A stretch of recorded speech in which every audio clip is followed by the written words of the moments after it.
پی T آئی پر پابندی لگانی چاہیے یا نہیں؟ پیپلز پارٹی کا مسلم لیگ نون کو مشاورت کے بعد فیصلہ کرنے کا اندیا۔ ایوان صدر میں دو بڑی سیاسی پارٹیوں کی بڑی بیٹھک۔ تحریک انصاف پر پابندی، بانی پی ٹی آئی سابق صدر عارف الوی اور قاسم سوری پر آرٹیکل 6 لگانے پر غور۔ وفاقی وزیر قانون اور اٹارنی جنرل نے پی ٹی آئی پر پابندی کے حکومتی فیصلے کے قانونی نکات سے آگاہ کیا۔ پیپلز پارٹی کی لیگل ٹیم کا مستقبل میں ان فیصلوں کے اثرات پر تشویش کا اظہار۔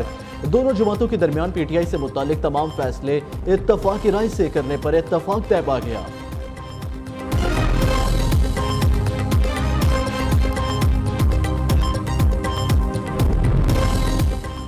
190 ملین پاؤنڈ ریفرنس پر آج اڈیالہ جیل میں سماعت ہوگی۔ بانی پی ٹی آئی اور بشرا بی بی کو عدالت میں پیش کیا جائے گا۔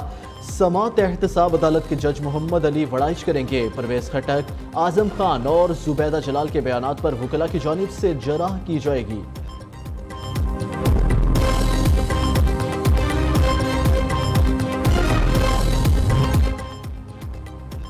الیکشن کمیشن کا مخصوص نشستوں سے متعلق عدالتی فیصلے پر عمل درآمد کا اعلان۔ لیگل ٹیم کو مزید رہنمائی کے لیے سپریم کورٹ سے رجوع کی ہدایت۔ الیکشن کمیشن نے چیف الیکشن کمشنر اور ارکان کے استعفے کا مطالبہ مسترد کر دیا۔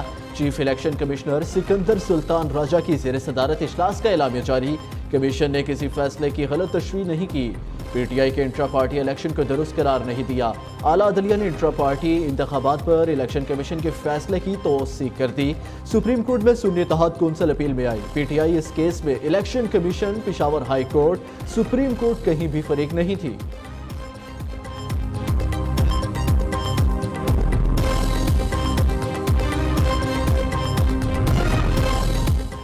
پنجاب اسمبلی میں مخصوص نشستیں کن اراکین کو دی جائیں؟ پی ٹی آئی نے مخصوص نشستوں کی ابتدائی فہرست تیار کر لی۔ یاسمین راشد، عالیہ حمزہ اور صنم جاوید کا نام شامل۔ حتمی منظوری بانی پی ٹی آئی دیں گے۔ صنم جاوید کی بہن فلک جاوید اور دیگر کا نام بھی مخصوص نشستوں کے لیے تجویز کیا گیا۔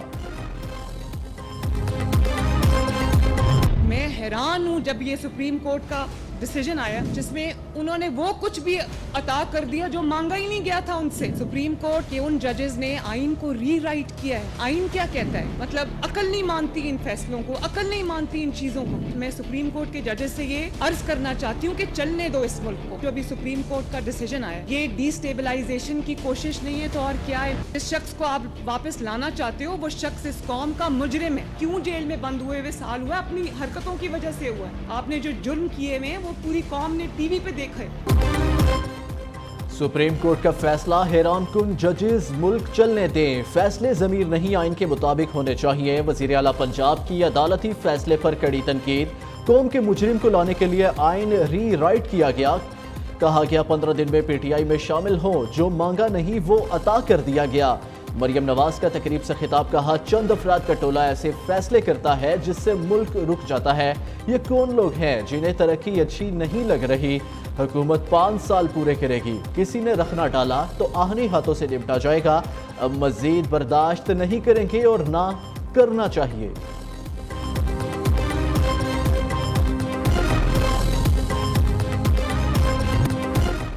جوڈیشل کمیشن نے طارق مسعود اور مظہر عالم کو سپریم کورٹ میں ایڈ ہاک جج مقرر کرنے کی منظوری دے دی۔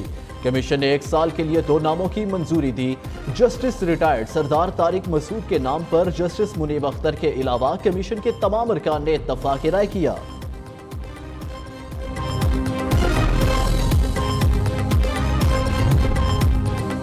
مہنگائی کی شرح میں مسلسل تیسرے ہفتے میں بھی اضافہ ریکارڈ۔ ایک ہفتے کے دوران 29 اشیاء ضروریہ مہنگی ہو گئی۔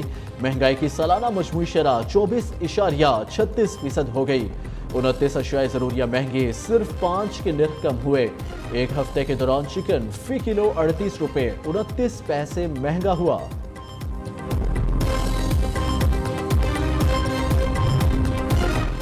وفاقی حکومت نے 3 سالہ معاشی پلان جاری کر دیا۔ وزیر اعظم کی منظوری سے وسط مدتی بجٹ اسٹریٹجی پیپر کے تحت معاشی اہداف مقرر۔ معاشی شرح نمو میں اضافہ، مہنگائی اور مالیاتی خسارہ کم کیا جائے گا۔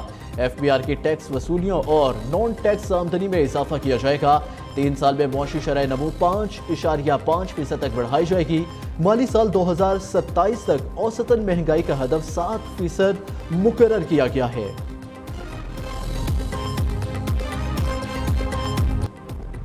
القاعدہ کے سابق سربراہ اسامہ بن لادن کا قریبی ساتھی گجرات سے گرفتار DIG/CTD کے مطابق دہشت گرد امین الحق القاعدہ کا سرکردہ جنگجو ہے جس کا نام اقوام متحدہ کی عالمی دہشت گردوں کی فہرست میں بھی شامل ہے۔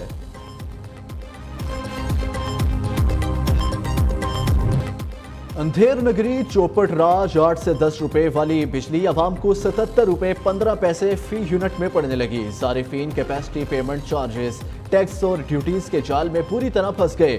لاکھوں دولت مندوں اور سرمایہ داروں کو ٹیکس کی چھوٹ۔ IPP سے کیا معاہدے ہوئے؟ گزشتہ 20 سال میں IPPs کو کیپیسٹی چارجز کی مد میں کتنی ادائیگی کی گئی؟ سینٹ کی قائمہ کمیٹی برائے توانائی نے پاور ڈویژن سے 3 ہفتوں میں جواب طلب کر لیا۔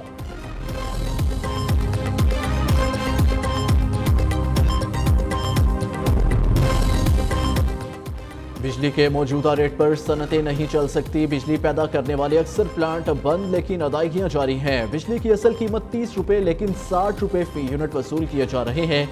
سابق وفاقی وزراء SM تنویر اور گوہر اعجاز کی press conference.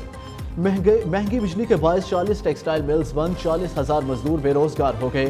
Rawalpindi chamber of commerce and industry کا بجلی بلوں اور IPPs معاہدوں پر شدید تحفظات کا اظہار۔ حکومت کو 10 نکاتی چارٹر آف ڈیمانڈ پیش کر دیا۔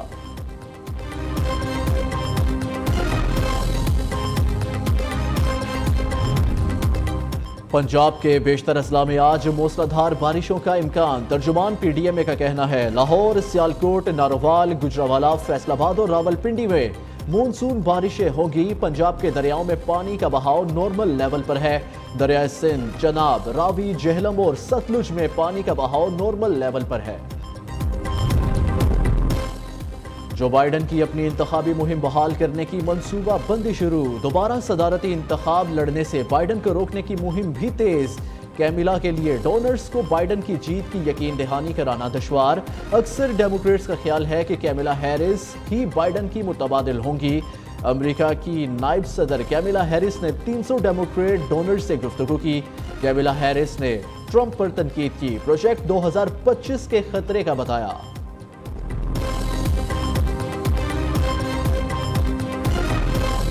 بابا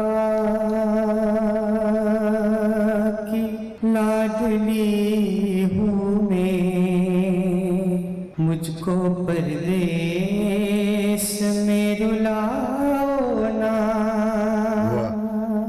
اپنے بابا کی لاڈلی ہوں میں، مجھ کو پردیس میں رلاؤ